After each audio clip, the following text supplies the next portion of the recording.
టాలీవుడ్ చరిత్రలోనే మొట్టమొదటిసారిగా 2027 సంక్రాంతి బరిలో ఈసారి నలుగురు టాప్ హీరోలు పోటీ పడేందుకు సిద్ధమవుతున్నట్లుగా వార్తలు వస్తూ ఉన్నాయి. చిరంజీవి బాబీ కొల్లి కాంబినేషన్లో ఒక సినిమా రాబోతుంది, అది సంక్రాంతికి విడుదల కాబోతోంది. అలాగే అనిల్ రావుపూడి, వెంకటేష్ వీరిద్దరి కాంబినేషన్లో ఒక సినిమా రాబోతుంది, అది కూడా సంక్రాంతి బరిలో నిలవబోతోంది. ఇక నందమూరి బాలకృష్ణ, మల్లేని గోపిచంద్ కాంబినేషన్లో ఒక సినిమా రాబోతుంది, అది కూడా 2027 సంక్రాంతి బరిలో నిలవబోతోంది. ఇక నాగార్జున హీరోగా కళ్యాణ్ కృష్ణ దర్శకత్వంలో వాసివాడి తస్సాదియ్య సినిమా రాబోతుంది, అది కూడా సంక్రాంతి బరిలో నిలవబోతోంది. సంక్రాంతి బరిలో నలుగురు టాప్ హీరోలకు సినిమాలు రావడం ఇదే మొదటిసారిగా అవుతున్న నేపథ్యంలో దీని మీద మనం పూర్తి స్థాయిలో విశ్లేషణ చేసుకుందాం. ప్రస్తుతం మనతో పాటున్నారు ప్రముఖ సినీ రాజకీయ విశ్లేషకులు, ప్రముఖ సీనియర్ జర్నలిస్ట్ శ్రవణ్ గారు. వారితో మాట్లాడదాం. శ్రవణ్ గారు నమస్తే. నమస్తే అండి. టాలీవుడ్ చరిత్రలోనే మొట్టమొదటిసారి 2027 సంక్రాంతి బరిలో నలుగురు టాప్ హీరోలు పోటీ పడేందుకు సిద్ధమవుతూ ఉన్నారు. దీని మీద మీ విశ్లేషణ ఏంటండి? ఈ 2026లో సంక్రాంతి పండుగ ఎంత పండగ వైభవాన్ని ఇచ్చిందో సినీ పరిశ్రమకు మనందరికీ తెలిసింది. ఈ సంక్రాంతి సందర్భంగా జనవరి మాసంలో సంక్రాంతి సందర్భంగా 5 చిత్రాలు, ప్రధానమైనటువంటి పెద్ద చిత్రాలు 5 చిత్రాలు చిన్న చిత్రాలతో కలుపుకొని చిరంజీవి గారి చిత్రం, ప్రభాస్ గారి రాజాసాబ్, ఇట్లా అన్ని చిత్రాలు విజయవంతమైనాయి. ఒక్క ప్రభాస్ గారి చిత్రం కాస్త వెనకబడినా కూడా 4 చిత్రాలు సూపర్ డూపర్ హిట్ అయినాయి. ఇదే ఒరవడి, ఇదే స్పీడ్ తోటి జనరల్గా మనందరికీ తెలిసిన సినీ పరిశ్రమలో సెంటిమెంట్లు ఎక్కువగా ఉంటాయి. సహజంగానే సంక్రాంతికి మనం అంతా కూడా పండుగ వాతావరణం, అంటే డబ్బులు పంట చేతికి రావడం, ఎంజాయ్మెంట్ మూడ్లో ఉంటుంటాం. కాబట్టి సంక్రాంతి కొంచెం క్రేజ్ ఎక్కువగా ఉంటుంది. ఎందుకంటే హాలిడేస్ కూడా ఎక్కువగా ఉంటాయి. ఫ్యామిలీతోటి, అంటే ఇన్నాళ్ళు కష్టపడినటువంటి ప్రజలు ఒక ఎంటర్టైన్మెంట్కు సినిమా రంగానికి ఎక్కువ కేటాయిస్తారు ఫ్యామిలీ పరంగా. అందుకని సినిమా కలెక్షన్లు ఎక్కువ ఉంటాయి. సో రకరకాల కారణాలతో సంక్రాంతి క్రేజీ పెరిగింది. సో ఈ 26 ఇయర్లో వచ్చినటువంటి విజయ ఉత్సాహంతో ఇదే సెంటిమెంట్ తోటి రిపీట్ అవ్వడానికి 2027కి అందరూ సిద్ధమయ్యారు.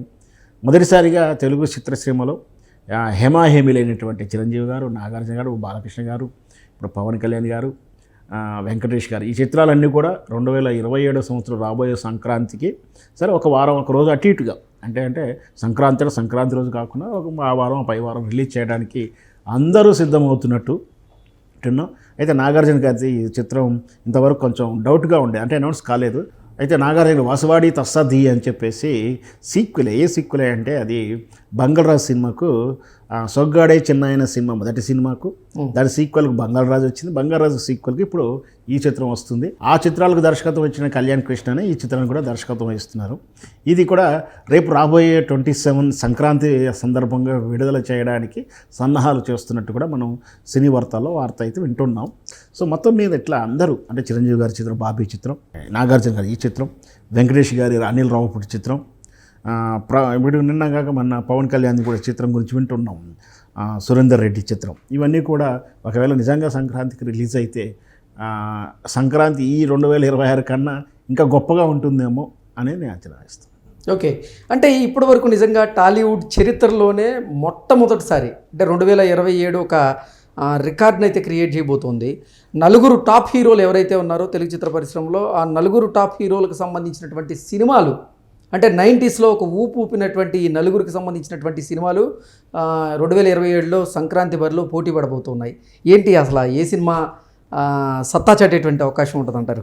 ఈ సంక్రాంతి చిత్రాలు గురించి చెప్పాలంటే దీంట్లో ఇద్దరిని ప్రధానంగా మనం గుర్తుపెట్టుకోవాల్సి ఉంటుంది. అది ఒకటి సూపర్ స్టార్ కృష్ణ గారు, ఆ తర్వాత నందమూరి బాలకృష్ణ గారు. ఈ రెండు, అంటే వేరే హీరోలు వేరే చిత్రాలు ఇటు కాలేదని కాదు, కానీ అసలు ఈ పండుగకు వీరి చిత్రాలు రావడాలు, అవి సక్సెస్ అవ్వడాలు. సూపర్ స్టార్ కృష్ణ గారు అంటేనే సంక్రాంతి హీరో అని పేరు కూడా వచ్చింది. అసలు మామూలుగానే ప్రతి సంవత్సరం అతనికి 12 చిత్రాలు రిలీజ్ అవుతున్నా సంక్రాంతి ఖచ్చితంగా సినిమా ఉంటుంది. ఈ వరవడి 1980 తర్వాత ఎక్కువగా ఉండేది.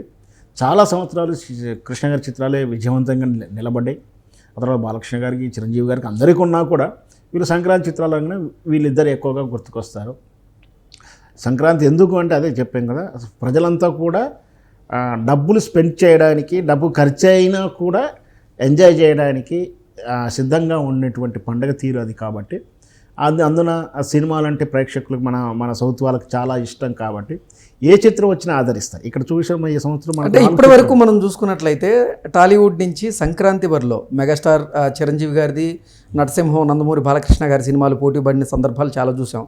అలాగే విక్టరీ వెంకటేష్ గారిది, ఇటు నాగార్జున గారిది కానివ్వండి, లేదంటే బాలకృష్ణ గారు కానివ్వండి, ఇలా ఇద్దరు ముగ్గురిది మాత్రమే అంటే పోటీ పడినటువంటి సందర్భాలు ఉన్నాయి. కానీ ఇప్పుడు 2027లో సంక్రాంతి బరిలో 4 టాప్ హీరోల సినిమాలు, దానికి తోడు మళ్ళీ పవన్ కళ్యాణ్ గారి సినిమా కూడా రాబోతుంది అనేటువంటి ప్రచారం జరుగుతోంది. సో ఈసారి సంక్రాంతి ఎలా ఉండేటువంటి అవకాశం ఉందంటారు తెలుగు చిత్ర పరిశ్రమ నుంచి? అదే ఖచ్చితంగా అదే చెప్తాను. అంటే అందరూ కూడా సంక్రాంతిని బరిలో సక్సెస్ హీరోలుగా తెచ్చుకున్నారు. అందరి చిత్రాలు అందరూ కూడా 1-2 వచ్చినాయి. అయితే ప్రతి సంవత్సరం ఒక 5-4 చిత్రాలు వచ్చినా దాంట్లో 1-6 మాత్రమే హిట్ అయ్యేది, జర నిలబడే చిత్రాలుగా ఉండేది. కానీ ఈ సంవత్సరమే వచ్చినటువంటి చిరంజీవి గారు వచ్చేట మనశంకర వరప్రసాద్ అయితేనేమి, భరత మహాశయులకు విజ్ఞప్తి, ఇంకోటి అనగనగా ఒక రాజు, నారీ నారీ నన్నమ్మ మురారి, ఈ 4 చిత్రాలు కూడా the best or good family oriented films వచ్చినాయి. దాంట్లో చిరంజీవి గారిది అయితే ఎట్లాగో మెగాస్టార్ కాబట్టి ఆయనకి ఎక్కువగా ఉంటుంది.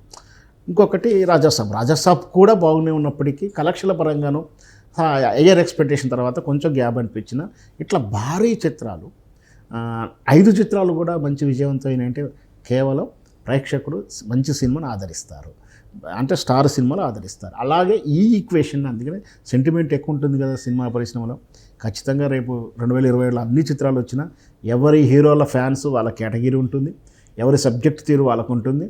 అన్నిటికి కూడా అంటే సూపర్ డూపర్ ఇండి రికార్డు బ్రేక్లు ఎలా చేస్తాయో దాంట్లో వేరియేషన్ ఉండొచ్చు. కానీ సినిమా విజయవంతుడలో మాత్రం అందరు హీరోలు తమ తమ శైలిని నిలబెట్టుకుంటారు.